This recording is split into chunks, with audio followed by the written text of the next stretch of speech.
Hey, and so I'm back.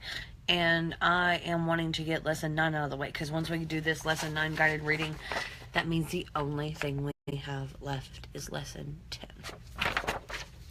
So, this is using teaching tolerance, using their lesson plan. We're going over The New Jim Crow by Michelle Alexander. She decided to write this book while working at the ACLU as a lawyer. We are on lesson 9, chapter 5, The New Jim Crow. Mapping the parallels. The United States has almost always had a racial undercast, a group defined wholly or largely by race that is permanently locked out of mainstream whole society by law, custom, and practice. What is most striking about the design of the current caste system,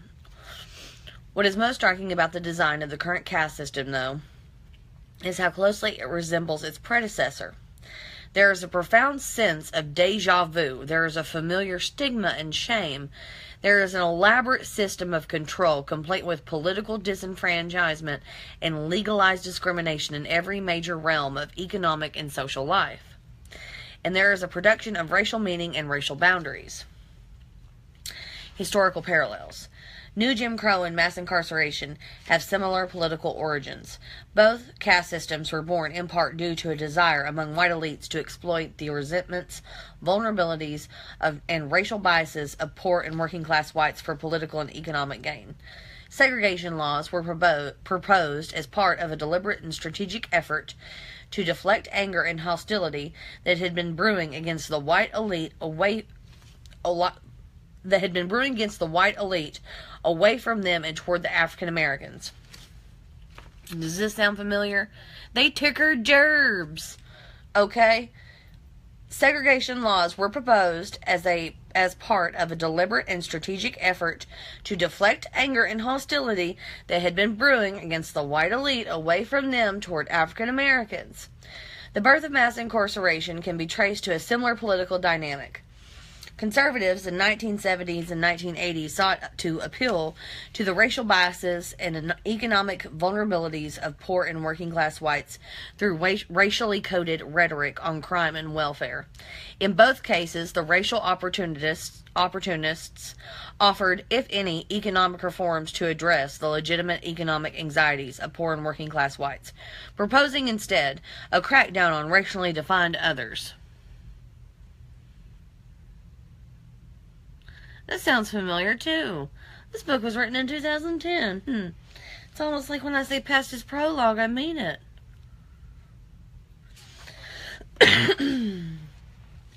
Legalized discrimination. The most obvious parallel between Jim Crow and mass incarceration is legalized discrimination.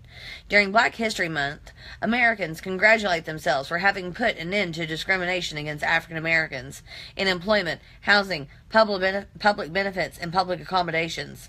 School children wonder out loud how discrimination could ever have been legal in this great, wonderful land of ours. Rarely are they told that it's still legal. Many of the forms of discrimination that regulated African Americans to an inferior caste during Jim Crow continue to apply to huge segments of the black population today, provided they are first labeled felons. Political disenfranchisement. During the Jim Crow era, African Americans were denied the right to vote through poll taxes, literary tests, grandfather clauses, and felon disenfranchisement laws. Even though the 15th Amendment to the U.S. Constitution specifically provides that the right of the citizens of the United States to shall... Oh, it's got that funky old language. The right of citizens of the United States to vote shall not be denied. Oh, never mind, I just read it wrong. My bad. It's been a late night. Fighting with all those people about the NFL on Facebook wore me out. Account of race, color, or previous condition of servitude. Formerly, race-neutral devices were adopted to achieve the goal of an all-white electorate without violating the terms of the 15th Amendment. Following the collapse of Jim Crow, all of the race-neutral devices for excluding blacks from the electorate were eliminated through litigation or legislation, except felony disenfranchisement laws. The failure of our legal system to eradicate all of the tactics adopted during the Jim Crow era to suppress the black vote has major implications today. Less than 2 decades after the war on drugs began, 1 in 7 black men nationally had lost the right to vote, and as many as 1 in 4 of those states had the highest African American disenfranchisement rate. That's got an endnote. I forgot to give you your endnotes tonight. Bad. I preach about everybody having their resources, and I didn't give you your resources. My bad. Let me get my computer to work. If it's not, oh, we'll figure out what's going on in a minute.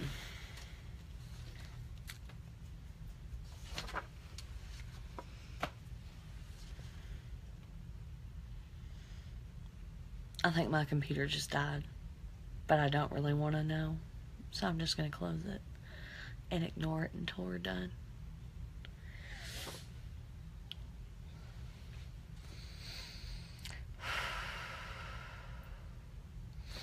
But the footnotes are on my blog, www.southernfriedsocialist.com. The lesson 9, New Jim Crow, the footnotes are on my blog.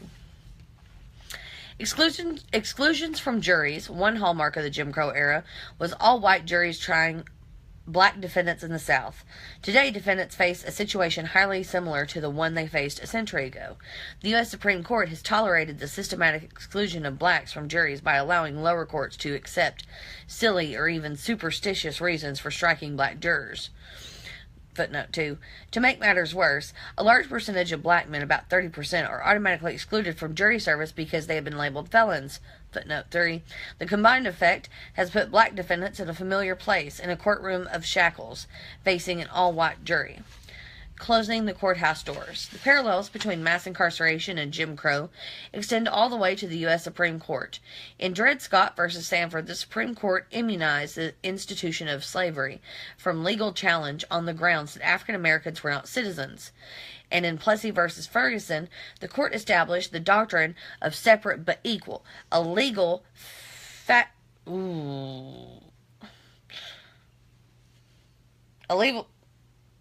I don't know what that says. I think I dropped coffee on it. A legal action that protected the Jim Crow system from judicial scrutiny for racial bias. Currently, McCleskey v. Kemp and its progeny serve much the same function as Dred Scott and Plessy. Mass incarceration is now off limits to challenges on the grounds of racial bias, much as its predecessors were in their time.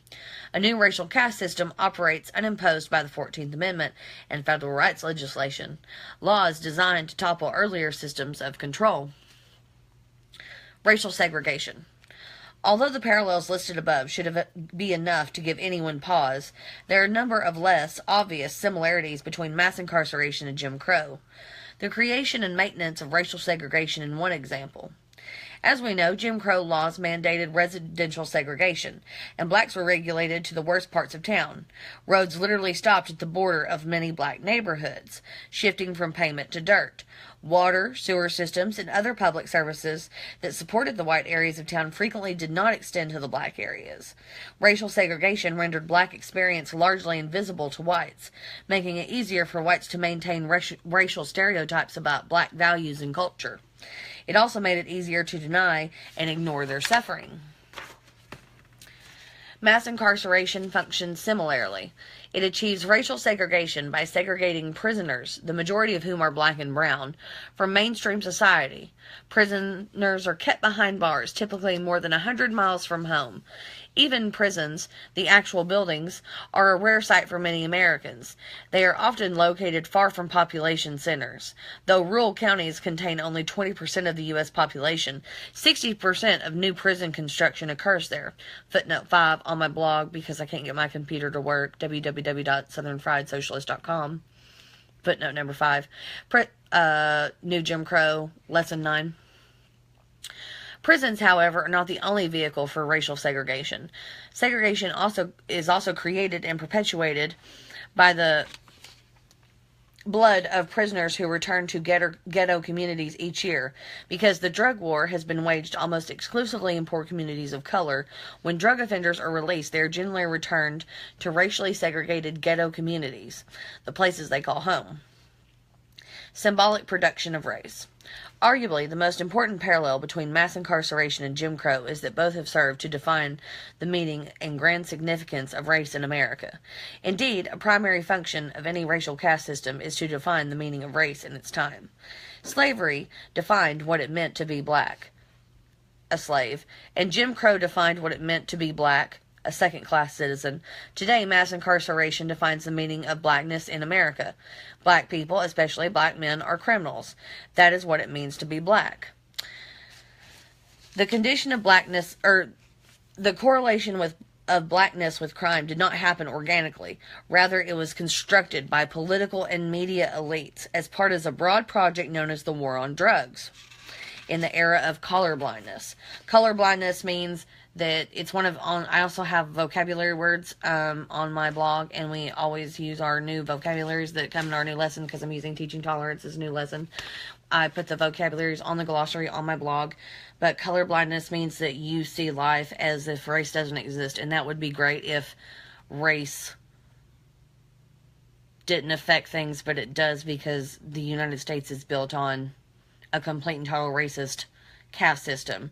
So it's all fine and dandy for you to think that race doesn't exist, but it's actually influencing a lot of people's lives in a negative way. So you can't be like, oh, yes, I see Godzilla out there, and I know that he's coming, but I'm just going to turn the TV on. It makes no sense. Anyway, just as African Americans in the North were stigmatized by the Jim Crow system, even if they were not subject to its formal control, black men today are stigmatized by mass incarceration, whether they have ever been to prison or not. For those who have been branded, the branding services to intensify and deepen the racial stigma, as they are constantly reminded in virtually every contact they have with public agencies, as well as with private employers and landlords, is that they're the new untouchables. By untouchables, the author is talking about the lowest form of the caste system. Caste system is a whole form of social order that's the elephant in the room. The limits of the analogy. Just as Jim Crow, as a system of racial control, was dramatically different from slavery, mass incarceration is different from its predecessor. If we fail to appreciate the differences, we will be hindered in our ability to meet the challenges created by the current moment. Listing all of the differences here is impractical, so instead we will focus on a few of the major differences that are most frequently cited in a defense of mass incarceration. Absence of racial hostility. First, let's consider the absence of overt racial hostility among politicians who support harsh drug laws and the law enforcement officials charged with enforcing them. The absence of overt racial hostility is a significant difference from Jim Crow, but it can be exaggerated. Racial hostility and racial violence have not altogether disappeared, given that complaints of racial slurs and brutality by the police and prison guards are fairly common. Racial violence has been rationalized, legitimized, and channeled through our criminal justice system. It is expressed as police brutality, solitary confinement, and the discriminatory and arbitrary imprisonment and imposition of the death penalty. Footnote 6. While victims of racial caste, or white victims of racial caste. Whites never had to sit at the back of the bus during Jim Crow, but today a white man may find himself in prison for a drug offense, sharing a cell with a black man. The direct harm caused by mass incarceration seems to distinguish it from Jim Crow.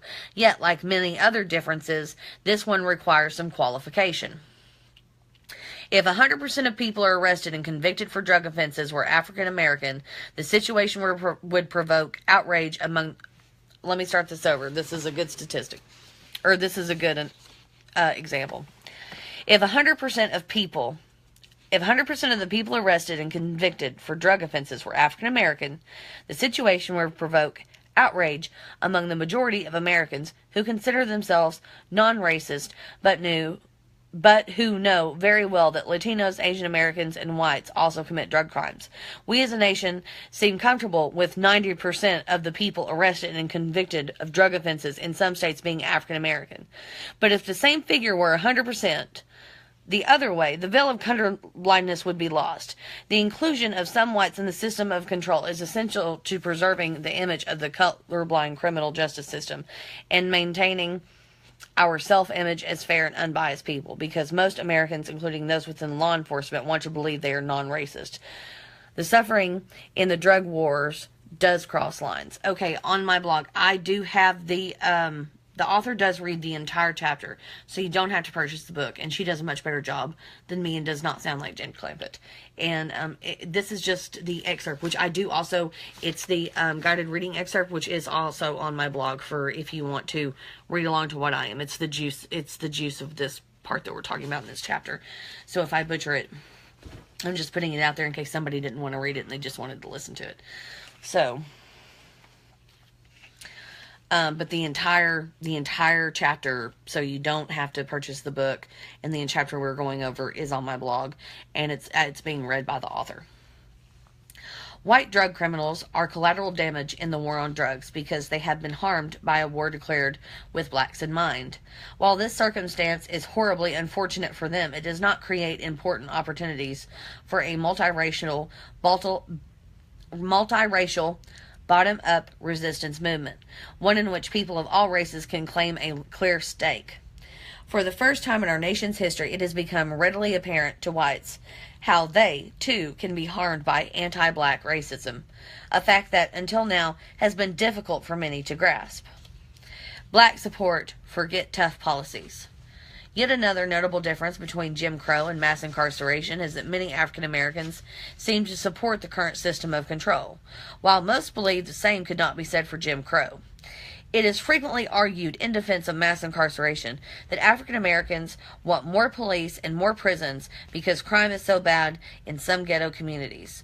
It is inaccurate to say that black people support mass incarceration or get tough policies. The fact that some black people endorse harsh responses to crime is best understood as a form of complicity with mass incarceration, not support for it. The complicity is perfectly understandable, for the threat posed by crime, particularly violent crime, is real, not imagined.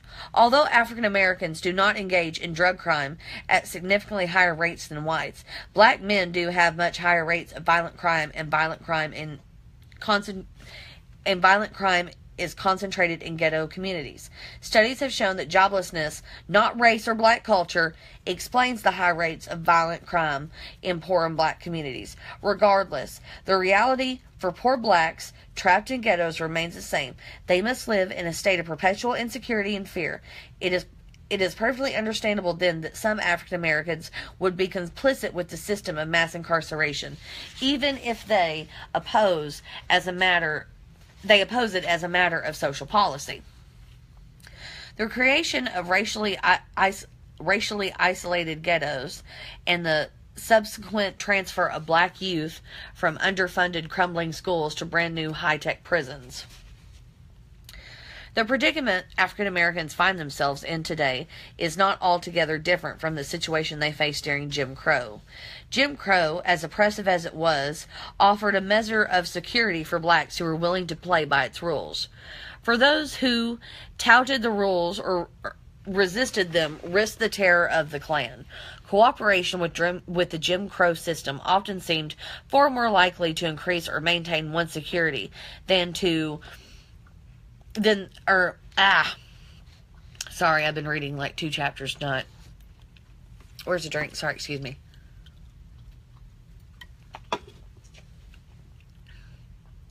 Those who touted the rules or resisted them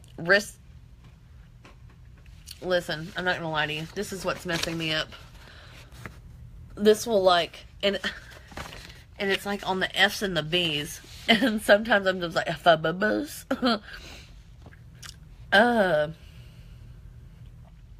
Or resisted them, risked the terror of the Klan. Cooperation with the Jim Crow system often seemed far more likely to increase or maintain one's security than the alternative. It is understandable why some blacks believe their immediate safety and security could best be protected by cooperation with the prevailing caste system. Disagreements within the African American community about how best to respond to the system of control, and even disagreements about what is and is not discriminatory, have a long history. The notion that black people have always been united in opposition to the American caste system is a sheer myth.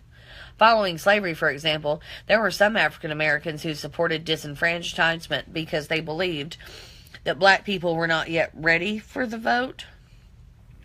Former slaves, it was argued, were too illiterate to exercise the vote responsibly and were ill-prepared for the duties of the public. Once. This sentiment could even be found among black politicians such as Isaiah T. Montgomery, who argued in 1890 that voting rights should be denied to black people because enfranchisement should only be extended to literate men. In the same vein, a fierce debate raged. You can tell, I guess I glazed over this chapter when I was reading the book and the study guide. Oh, in the same vein, a fierce debate raged between Booker T. Washington and W.E.B. Du Bois about whether and to what extent racial bias and discrimination were responsible for the plight of the Negro and ought to be challenged. Du Bois praised and embraced Washington's emphasis on thrift, patience, and industrial training of the masses, but sharply disagreed with his public acceptance of segregation, disenfranchisement, and legal discrimination. In Du Bois's view, Washington's public statements argued that poor education and bad choices were responsible for the plight of former slaves, ignored the damage wrought by caste, and threatened to rationalize the entire system. Oh, it's a hard paragraph. Can't believe they say that. I don't know. But then I guess in 90 years they're going to look back and see Trump and go, I can't believe they said that. Today, a similar debate rages in black communities about the underlying causes of mass incarceration. While some argue that it is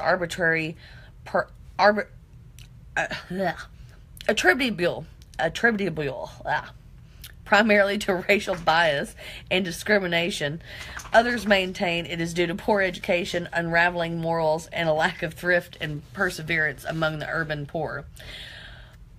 Arguments can be heard from black people across the political spectrum who believe that reform efforts should be focused on moral uplift and education for ghetto dwellers rather than challenging the system of mass incarceration itself. With how much I'm butchering these words, I need more education too. Many black people are confused, and the black community itself is divided about how best to understand and respond to mass incarceration. A seemingly colorblind system has emerged that locks millions of African Americans into a permanent undercaste, and it appears that those who are trapped within it could be avoided, or could have avoided it simply by not committing crimes. Isn't the answer not to challenge the system but to try to avoid it? Shouldn't the focus be on improving ourselves rather than challenging a biased system? Familiar questions are asked decades after the end of the old Jim Crow.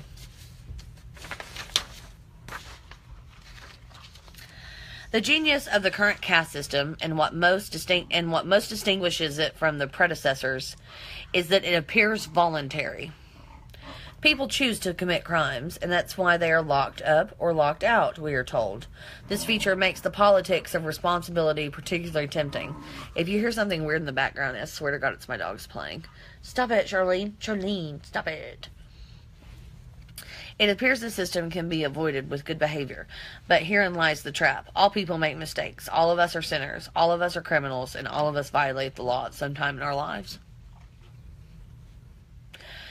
The notion that a vast gulf exists between criminals and those of us who have never served time in prison is created by the racial ideology that birthed mass incarceration, namely that there is something fundamentally wrong and morally inferior about them.